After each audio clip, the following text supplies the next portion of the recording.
Welcome to Combat Mission Tactics, Techniques, and Procedures, Part 3, The Infantry Company. We have reviewed the fundamentals of close combat on the squad level, and the basics behind making a movement plan and fire plan at the platoon level. Today we're going to be talking about the troop leading procedure as it applies at the company level. This will include a brief explanation of MET-TC and OCOCA. We will also cover the characteristics of movement, offensive and defensive operations. The first steps of mission planning is to receive your mission and issue a warning order. The mission briefing presented in Combat Mission fulfills this purpose. You will be given information about the overall strategic situation, such as whether you are on the offensive or defensive. You will be given a list of objectives to be concerned about and what value these objectives have to you. You will be given a summary of the situation you have inherited, and your mission to be accomplished will be stated. You will get a rundown of the forces you are commanding, the expected enemy forces, overall plan of action, the commander's intent, and any notes regarding reinforcement and supporting weapons. Often, there will be a tactical map available showing the general lay of the land, the direction of your movement, and possible locations of enemy forces. All of this information is presented to the player in order to allow them to conduct their mission analysis. While you are making your plan, and while you are conducting your operations, there is an ongoing process of analysis which will enable you to keep key information in mind and adapt your operation to meet the changing conditions of the battlefield. This process of analysis is described using the acronym MET-TC. The commander must keep the objective and purpose of their mission firmly in mind, because this is the single thing which every other consideration revolves around. One of the best ways to keep the mission in mind is to read and understand the commander's intent as given during the briefing. If you are given 3 objectives, but one of them is more important than all the others, you can ensure mission success by focusing your efforts on the important objective, even if you leave the others in enemy hands. The second most important consideration is where the enemy is, what he is doing, how large are his forces, and how much firepower he has. In the same way you keep your mission in mind during the battle, you must constantly analyze the enemy forces you are engaged with. Is he attacking? Is he defending? Is he maneuvering? Does he hold key terrain you have to attack? Has he received reinforcements? Maintaining a constant awareness of the enemy forces will help prevent being surprised by a sudden movement or development. As noted in our previous video, different types of terrain have different effects on movement. The ability of infantry and vehicles to negotiate terrain is important to your analysis. For example, a patch of thick woods are an obstacle to vehicles, but not to infantry. Wide open terrain is hazardous to infantry, but less hazardous to armored vehicles. An avenue of approach is a route of advance that leads to an identified objective. This route would support the type of enemy or friendly forces expected. For example, if your enemy comprises mostly infantry forces, you could expect him to use wooded areas as an avenue of approach.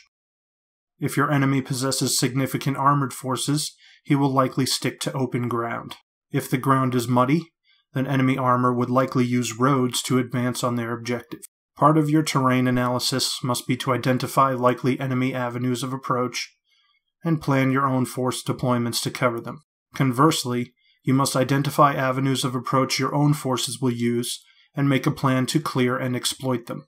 Key terrain is any place on the battlefield that confers an advantage to the side that is holding it. A hilltop allowing observation over the battlefield, a keyhole position dominating a crossing point, a built-up area straddling an avenue of approach, etc. Any key terrain that can control an avenue of approach or have an effect on the execution of your plan must either be seized or negated. When determining your avenue of approach or the potential enemy avenue of approach, care must be taken to analyze the field of view and field of fire along the route. Zoom the camera down to eye level, move it along the route, and look around. You'll want to identify positions visible from the route, which could offer cover and concealment to friendly or enemy forces. The leader should study the terrain, foliage, structures, and other terrain features, while looking at observation and fields of fire, and to determine what effect these terrain types confer to occupying forces. For example, heavily wooded areas are excellent for concealment. If the enemy is occupying a wooded area, it is likely you will not notice him until he opens fire. If a wooded area is on a piece of key terrain, consider dropping a few rounds of artillery on it. Stone walls or heavy buildings offer excellent cover and make ideal firing positions for infantry and machine guns. Weather analysis relies on an understanding of several factors. Visibility. Is the sun or moon in the sky? Is there fog or haze reducing my ability to see? Will wind speed cause the smoke to dissipate quickly or prevent it building up? Will wind speed and direction favor the friendly or enemy use of smoke? How can precipitation or lack of it add to the unit achieving surprise? How will precipitation or lack of it affect the mobility of the unit or of enemy forces? Has the precipitation affected the ground condition, or will it have an effect later in the battle? How will cloud cover affect unit operations at night? How will it affect the enemy? How will cloud cover affect the use of close air support? How will temperature and humidity affect the unit's rate of march? How will temperature and humidity affect the soldiers and equipment? Analyzing your own troops follows the same procedure of analyzing the enemy. What is the size of your force? How many subordinate formations do you have? What are the strengths and weaknesses of your subordinate leaders? What is the ammo situation? Should you pass out extra available ammo? What is the physical and mental condition of your soldiers? What is the condition of your equipment? What is the experience and motivation level of your troops? What extra weapons and vehicles do you possess? Understanding all of these factors and determining the ability of your formation to fight and carry out a mission is one of the most critical aspects to developing your plan. This includes troops who are either attached to or in direct support of your unit. It also includes understanding the supporting weapons available to you. Once you have all the information you can get in hand, you must consider the factor of time. Congruent to time is also the speed you can move and the distance you need to cover. Do you have vehicles available, or are you on foot? Are you traveling a long or short distance? How easy is the terrain to navigate? Do you need time to clear potential enemy obstacles? Can you move quickly, or will this cause excessive fatigue? For example, moving through mud can cause your soldiers to get tired very quickly. What is the expected enemy strength? How long will it take to neutralize them?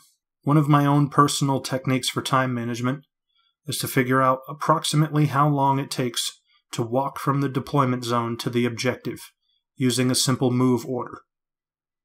And then I subtract that amount of time from the mission time available. This gives you an allocated amount of time for fighting the enemy, clearing obstacles, calling for fire support, etc.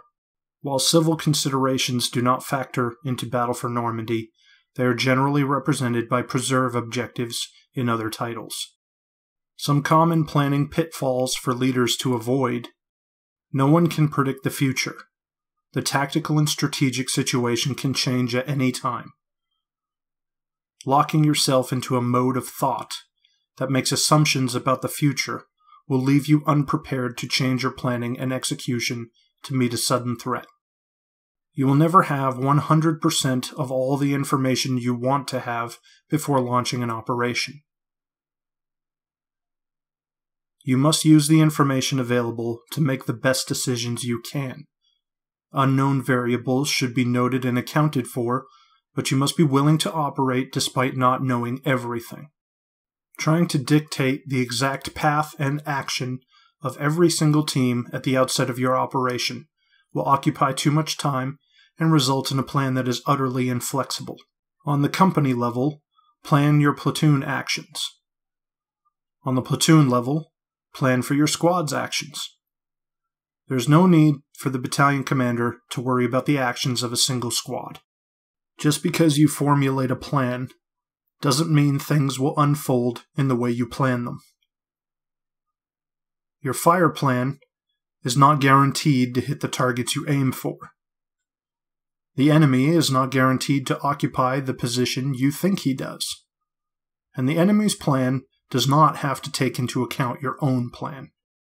You can use, focus on, or discard any method or element of mission planning in any way you want. You are not forced to only use the matrix operations order, and you shouldn't even care what that is.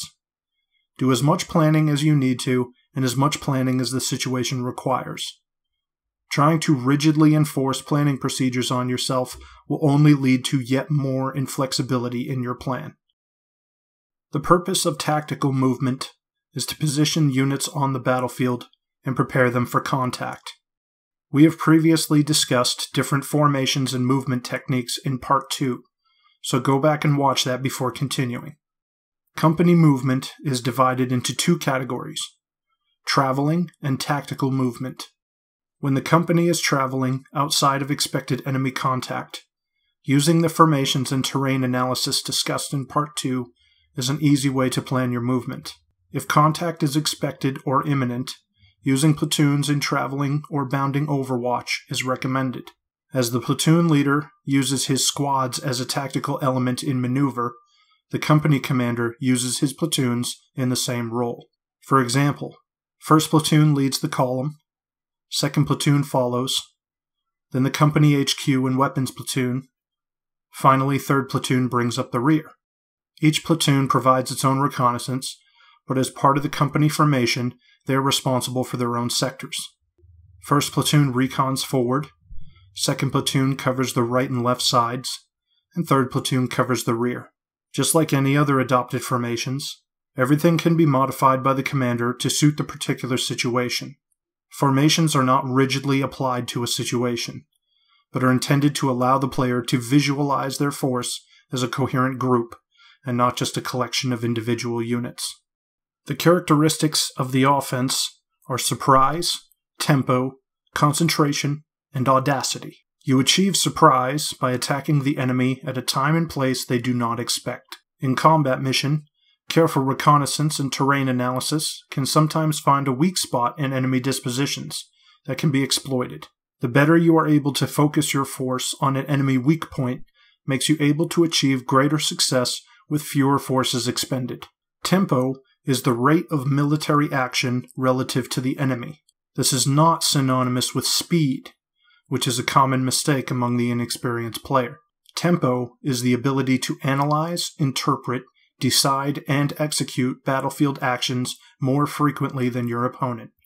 If your enemy is expending his forces trying to accomplish one task, while you are able to both react to him and accomplish another task simultaneously, you will overwhelm his own decision-making process and enforce your own desired outcomes upon him. The attacker masses the effects of combat power at the decisive point to achieve the unit's purpose. Leaders concentrate the effects of their combat power while trying not to concentrate forces. Your adversary normally has one key advantage over you. They have already seen the ground you are fighting on and have deployed their forces accordingly. However, the attacker has one key advantage over the defender.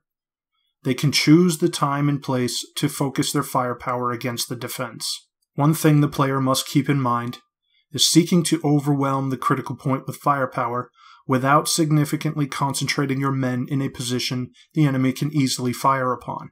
The other key consideration behind the concentration of force is to prevent the enemy from concentrating in front of your attack.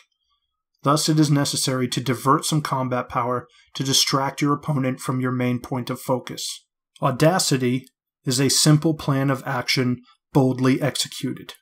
When one hears the word audacity, one is sometimes struck by the idea of a commander going against the grain or rolling the dice, but this could not be further from the truth. The core idea of audacity is to follow through on a normal plan to the utmost extent possible. For example, if you successfully maneuver the bulk of your force onto your enemy's flank, attack immediately without the absolute maximum force that can be brought to bear, and pursue and destroy to the maximum extent possible without endangering your command.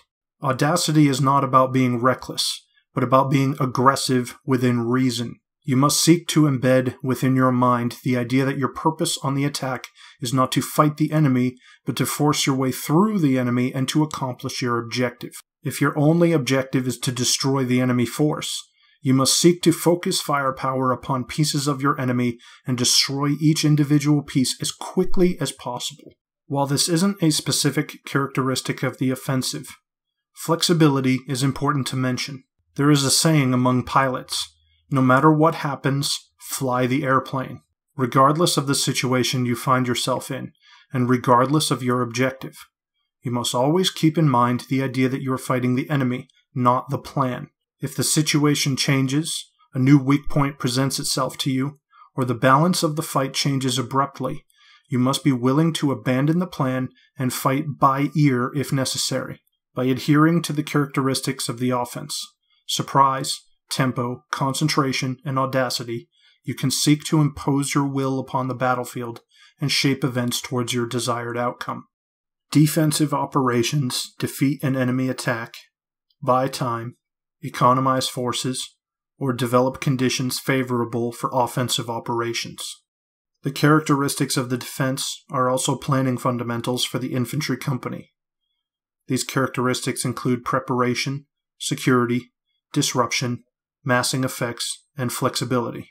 The defender is in control of the terrain before the attacker arrives. As the defender, your MET-TC analysis is critically important. Being able to identify possible avenues of approach an attacker might utilize, being able to position your TRPs, obstacles, and heavy weapons in the best possible locations will allow you to focus your undoubtedly weaker combat power. You will most likely be able to deploy your forces over a much wider area, which will give you an advantage in intelligence collection and deceiving your enemy as to the positions of your own forces. Maintaining the security of your force by disrupting the enemy's own reconnaissance and their attempts to focus their combat power upon you will allow you to preserve your forces until you can commit them at the critical moment. Using decoy positions, smaller strong points, or distracting the enemy using maneuver forces can enable you to protect your main force and lure the enemy into attacking a known position. Counterattacks, indirect fires, obstacles, and the retention of key or decisive terrain prevent the enemy from concentrating his strength against portions of your defense.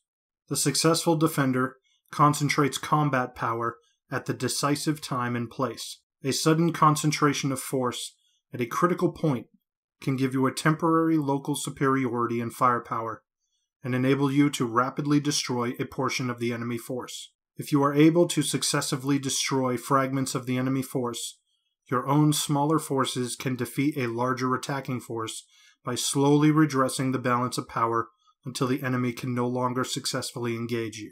One thing you'll notice, flexibility counts on both the offense and the defense. The defender must be agile enough to counter or avoid the attacker's blow and then strike back effectively. It is not the defender's job to create a wall the attacker can smash into. It's a far better idea to use reconnaissance and analysis to avoid heavy blows and counterattack wherever possible. If the defender locks himself into an inflexible position, he simply invites the attacker to focus his power and maneuver against him. The only time you should stand and deliver is in places and times you simply cannot afford to do otherwise.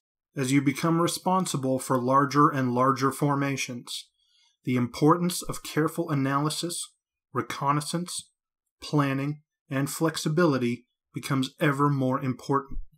When conducting an operation with a formation, it is essential to maintain a picture in your mind of what you are trying to do, what the enemy is trying to do, and what you can do to prevent the enemy from doing what they're trying to do.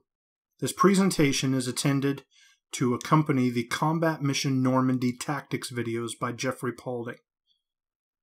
Viewing those 6 videos will give you the information I have left out, including a review of mission and terrain analysis along with offensive and defensive operational procedures.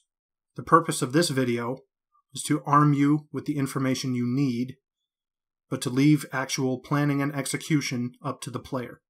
I'd like to take this time to thank you all for watching, and I hope you all have a fantastic day. You stay tuned for our next portion, which will be on the Infantry Battalion, as well as an appendix on supporting weapons. Thank you.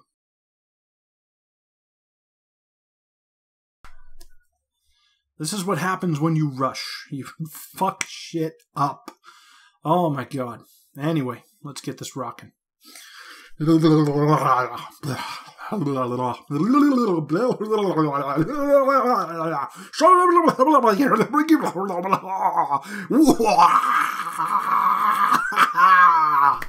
Okay.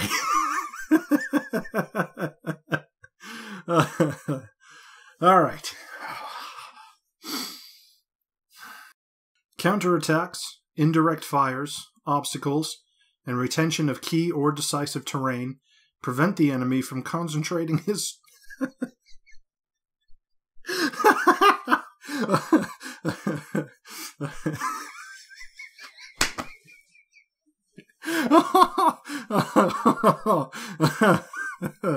Oh, man. Okay.